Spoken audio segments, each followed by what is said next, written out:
Local finance and anti-corruption officials will join their counterparts from across the region for the 8th Annual Anti-Fraud and Financial Crimes Conference set to take place in Antigua and Barbuda next month. The conference, to be hosted by IKtv Management Services Limited, will take place on July 11th and 12th.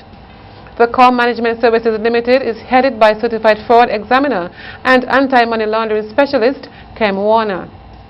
Speaking on NBC's Interface program this morning, Mr. Warner said the conference will be addressed by a number of financial specialists touching on various issues of international importance. A Vincentian is among librarians and activists from Barbados and the Eastern Caribbean participating in the U.S. Department of State International Visitor Leadership Program from June 13th to July 1.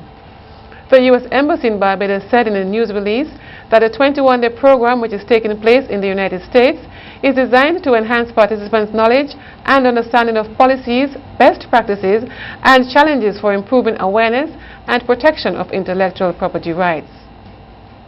The Vincentian participant is Donna Mason McLean, librarian at the National Public Library. This professional exchange program is titled Librarians and Activists as Defenders of Intellectual Property Rights, and through meetings and discussions with the public and private sector professionals in the U.S., participants will explore a broad range of IPR's issues, including copyrights, patents, and trademarks. Vincentians are expected to benefit as the government of the United Mexican States has made changes to its immigration rules, which will facilitate increased travel to Mexico. This is according to a release from the Ministry of Foreign Affairs, Trade, Commerce, and Regional Integration here. The release states that effective May 18, 2016, holders of ordinary and non-ordinary passports who possess valid visas for Canada, the United States of America, Japan, the United Kingdom of Great Britain, and Northern Ireland, or any other country which forms part of the exclusion zone, do not require a Mexican visa when traveling to Mexico for tourism purposes. Further, it should be noted that commencing July 1, 2016, foreign nationals who are holders of documents which accredit them as permanent residents in Canada, the United States, the United Kingdom of Great Britain, and Northern Ireland, or any other country which forms part of the exclusion zone, the Republic of Colombia, the Republic of Chile, and Republic of Peru, do not require a Mexican visa when traveling to Mexico as a tourist. A dialogue aimed at enhancing advocacy around sustainable energy, in particular the status of energy efficiency and energy conservation policies across the Caribbean region, was held this morning, Tuesday 14 June 2016, at the NIS conference room.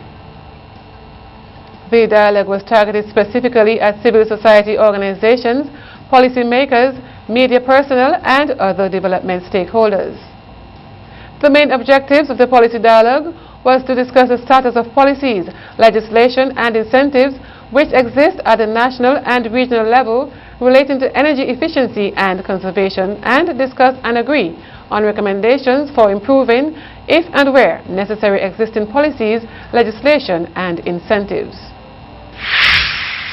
A media event to launch the arm of the Japanese Caribbean Climate Change Partnership Project takes place here on Wednesday, June 15 from 9 a.m. at the Maurice Heights Hotel. The main address will come from Minister of Economic Planning, Sustainable Development, Industry, Information and Labor, Camilo Gonzalez. The aim of the initiative is to minimize barriers that will affect the implementation of the climate-resilient technologies. The project is headed by the United Nations Development Programme Sub-Regional Office for Barbados and the OECS. The launch follows the regional project launch in Barbados earlier this year, and it brings together policymakers, experts, and representatives of affected communities to encourage policy innovation for climate. More after the break.